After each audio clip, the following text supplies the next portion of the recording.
السلام علیکم دوستو، کیا آپ جانتے ہیں کہ ناروے جو ایک قدیم مسیحی ملک ہے، یہاں قرون وسطیٰ میں صلیبیوں کو بدترین شکست دینے والے مسلمان فاتح سلطان صلاح الدین ایوبی کا دن حکومتی سطح پر منایا جاتا ہے۔ وہ سلطان جنہوں نے صلیبیوں کو شکست دے کر یروشلم حاصل کیا تھا، اور صرف ناروے ہی نہیں بلکہ 800 سال قبل اہل مغرب کو بدترین شکستوں سے دوچار کرنے والے اس مسلمان سلطان کو برطانیہ میں بھی ایک مثالی کردار کے طور پر یاد کیا جاتا ہے۔ برطانیہ کی رائل نیوی نے پہلی عالمی جنگ کے دوران ایک جنگی جہاز کو HMS سیلاڈین کا نام دیا، اور پھر برطانوی فوج نے سیلاڈین کے نام سے ایک بختربند گاڑی بھی تیار کی، جو 1960 سے لے کر 1994 تک زیر استعمال رہی۔ سلطان صلاح الدین ایوبی کے اعزاز میں بننے والی یہ فوجی بختربند گاڑی آج بھی برطانیہ کے نورفالک ٹینک میوزیم میں رکھی ہوئی ہے۔ دوستو، یہ وہی برطانیہ ہے کہ جہاں کے لوگوں نے بادشاہ رچرڈ لائن ہارٹ کی قیادت میں سلطان صلاح الدین ایوبی سے تیسری صلیبی جنگ لڑی تھی۔ ناروے اور برطانیہ کے ساتھ ساتھ تمام یورپ اور امریکہ میں بھی سلطان صلاح الدین ایوبی کو ایک ہیرو کا سا درجہ حاصل ہے۔ ایک مغربی مورخ جوناتھن فلپس لکھتے ہیں کہ تاریخ میں کوئی اور ایسی مثال تلاش کرنا ناممکن ہے جس میں ایک شخص نے کسی قوم اور مذہب کے ماننے والوں کو اتنی چوٹ پہنچائی ہو اور پھر بھی وہ ان میں مقبول ہو گیا ہو۔ دوستو، ہمیں سلطان صلاح الدین ایوبی کی اس غیر معمولی شہرت کا راز جاننے کے لیے ماضی کی کتاب کے کچھ ورق پلٹنے ہوں گے۔ یہ آج سے 850 سال پہلے کا ذکر ہے۔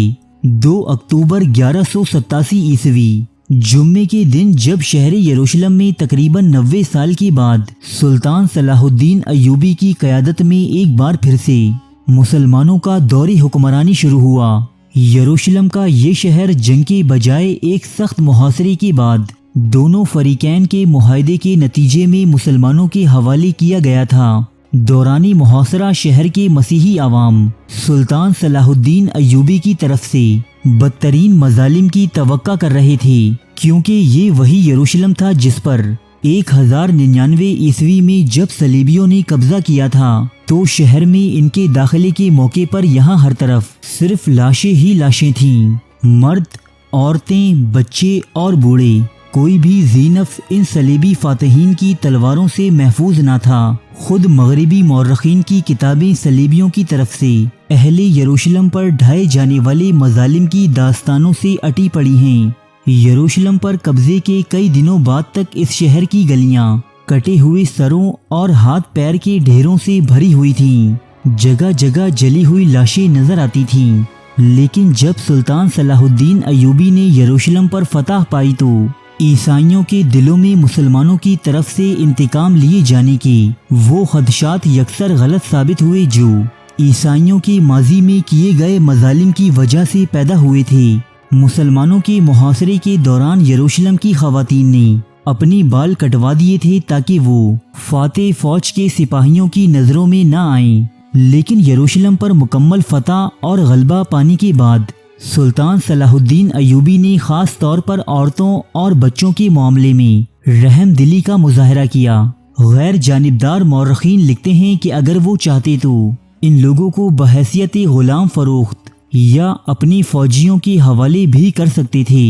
لیکن سلطان صلاح الدین ایوبی نے یروشلم میں موجود ہر ایک مسیحی کو نہ صرف آزاد کر دیا بلکہ انہیں یورپ کے عیسائی ممالک تک رسائی کے وسائل بھی فراہم کیے۔ ان میں سے بہت سے غربا کی مدد خود سلطان صلاح الدین ایوبی اور ان کے بھائی سیف الدین نے ذاتی طور پر کی۔ اس سے قبل یورپ کے پادریوں نے اپنی عوام کے سامنے سلطان صلاح الدین ایوبی کی بد سے بدترین شبیہ پیش کی تھی۔ انہیں یورپ کی عوام کے سامنے خون کا پیاسا، امن کا دشمن اور نہ جانے کیا کیا نہیں کہا گیا، لیکن جنگ کے لیے آنے والے یہ صلیبی نہ صرف یروشلم حاصل کرنے میں ناکام رہے بلکہ سلطان کی ایک مختلف اور مثبت تصویر لے کر اپنے وطن واپس گئے، جو تمام تر منفی پروپیگنڈے کے باوجود آج تک قائم ہے۔ آج 21ویں صدی کے دوران ہالی ووڈ میں بننے والی فلموں میں مسیحی حکمرانوں کو ولن جبکہ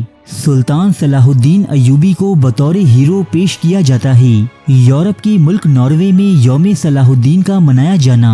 سلطان صلاح الدین ایوبی کے اعلیٰ کردار اور ان کی رواداری کی عکاسی کرتا ہے۔ اس حوالے سے ناروے کے ایک قومی ادارے ہاؤس آف لٹریچر کا کہنا ہے کہ ہم یہ دن صلاح الدین کی یاد میں مناتے ہیں کیونکہ انہوں نے یروشلم کی فتح کے موقع پر جس اعلیٰ کردار کا مظاہرہ کیا تھا وہ یہودیوں، عیسائیوں اور مسلمانوں کے مل کر رہنے کے بارے میں ایک اہم سبق ہے۔ دوستو، قرآن کریم کی یہ آیت سلطان صلاح الدین ایوبی کی شخصیت پر پوری طرح صادق آتی ہے۔ وَتُعِزُّ مَن تَشَاءُ وَتُذِلُّ مَن تَشَاءُ، اور اللہ جسے چاہے عزت دے اور جسے چاہے ذلت دے۔